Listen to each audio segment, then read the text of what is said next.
Hey guys, wanted to get at you with a couple updates. I know it's been a little while. So down here in DC, just had the truck stop scandal MedMen clinics last night, and B Dean came down to help out. You gonna say hi? What are you reading? Seven High, Stephen Covey's book. So really cool clinic for a couple reasons. One is this is kind of my old stomping grounds. Those of you guys that don't know, I went to Salisbury. I played for Medicine Men. You know, big rivals were Truck Stop, obviously with playing with Medicine Men. In college, you know, some of the UDEL guys, the GW guys, and a lot of those guys play for Truck Stop. So it was neat to kind of be able to share ideas and coach with some of my old rivals. One of the biggest things that, biggest thoughts that I had last night, John Neely and I were talking, and he said, hey, if you had an elite ultimate team to train for months and months for the whole season, what would you do as far as conditioning? Would you do track workouts?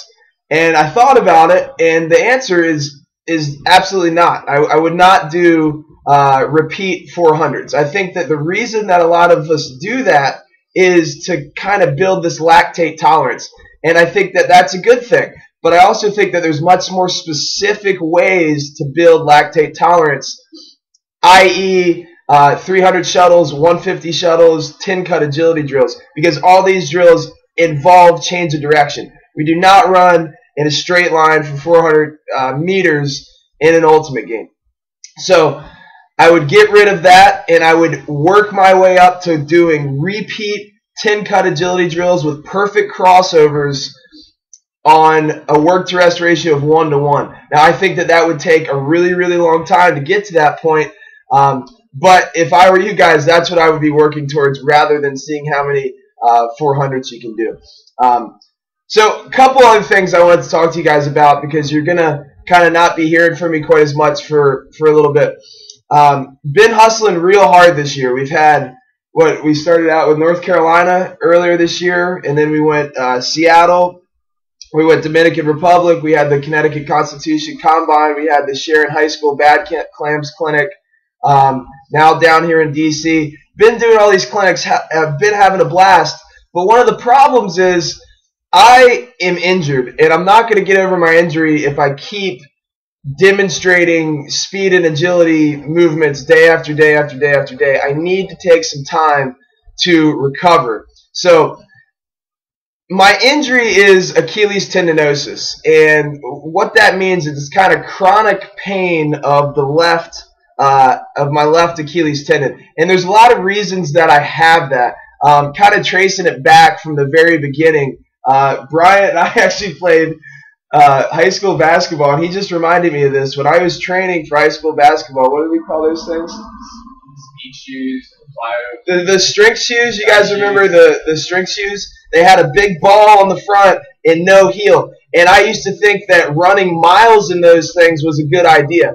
But what that does is it puts your heel cords on stretch constantly, and that's probably not a good thing if you don't have the requisite strength. Also, I've always just been a very toe-dominant athlete, and walking on your toes constantly, more stress on your heel cords. I lived in Colorado for a summer, and I wanted to see how many 14ers I could climb. So I just every weekend toe-dominant climbing up 14ers.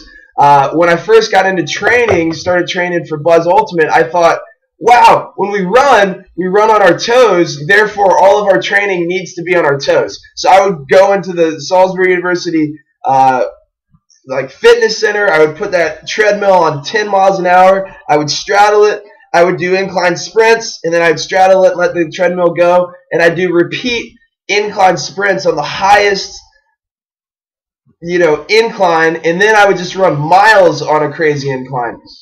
And then I would follow that with things like depth jumps and really high-intensity plyometrics when I did not have the requisite strength. I had no business doing depth jumps as a weak, young ultimate player. That combined with my broken ankle in high school that I never rehabbed. So my right ankle is very tight. My left ankle is very mobile, and that when I jump, I favor my left side, and that's my mobile side, and that's the side that gets a ton of just stretch, just boom, boom, boom, boom, boom. And it's finally caught up to me. I remember I heard it for the first time in college, probably 3 months before my senior sectionals or just senior series with Buzz Ultimate. I actually had to come out in the game to go to regionals because that thing was bothering me so bad. And I played through. I played a year at Medman. After that, I played Northern Iowa. I played summer leagues, and I was fine. But then last year, I was spending a lot of time sitting at a desk. I wasn't really taking care of myself. I was drinking Diet Cokes and coffee and writing my thesis. And then this was when I was in Florida last year. And then I would go out and train Kibo and Rook and Brody and the Florida boys and demonstrate plyometrics. And obviously, if my heels, if I've got, if I'm dehydrating myself and sitting at a desk all day, my heel cords and all that fascia is not going to slide over itself real well, and it's going to kind of yank on that old injury that I had. And that was about a year ago that I re-aggravated it. And I've been doing these clinics and going ever since. And it's time for me to go all in and take a little break and commit to healing myself. And to do that, it's going to take a lot. It's going to take, an all-out diet, which I'm starting on Tuesday. It's going to take routine intervention with a soft tissue therapist. So I found this guy down in Stoneham that is really good at getting in there and working out some of those dense pieces of tissue. It's going to take routine mobility, stretching, chiropractic, and it's just going to take consistency and staying off of it, stopping to do all this. So that said, I've gotten some inquiries for some other clinics doing these things, but I'm not going to do anything. I'm actually going into the woods. Bryant and I are probably going to go to the Smithsonian for a couple hours, and then I'm going into the woods for 3 days. And then when I come back to Boston on Tuesday, between that Tuesday and Memorial Day, no traveling. I am committing myself to the Boston teams, which is Tufts, Ironside, Slow White, Root Squad, Darkwing, all these guys, and I'm staying put and focused. So I'm excited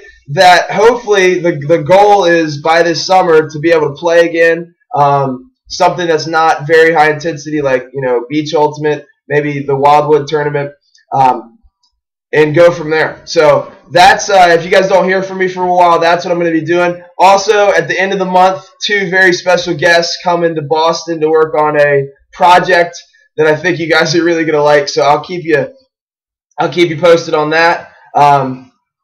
B. Dean, anything to say? What's happening, y'all? Just because he's splitting out doesn't mean you shouldn't be keep in touch with him, because I'm sure he's going to be putting out a lot of good information. Maybe I'll write more. Always writing more is a better thing, I think. Yeah, maybe I'll write more instead of jumping around and saying, hey, do this, do that. So, Starbucks coffee. Wildwood 2012. Oh, if you guys haven't seen that video, that Bryant was the one who made it. And I think it's up to about 5,000 hits in 3 or 4 days after release it. So thank you guys for sharing it. And everybody who's done clinics with us thanks for coming out and doing the clinics. But shoot me some updates, man. Tyler Kinley, he hollered at me yesterday, and he was like, man, I've been doing these rear leg elevated split squats and ironing out my asymmetries, and it's awesome, and what do you think about this and this? And it's great to hear follow-up. So holler at your boy. We'll see you guys.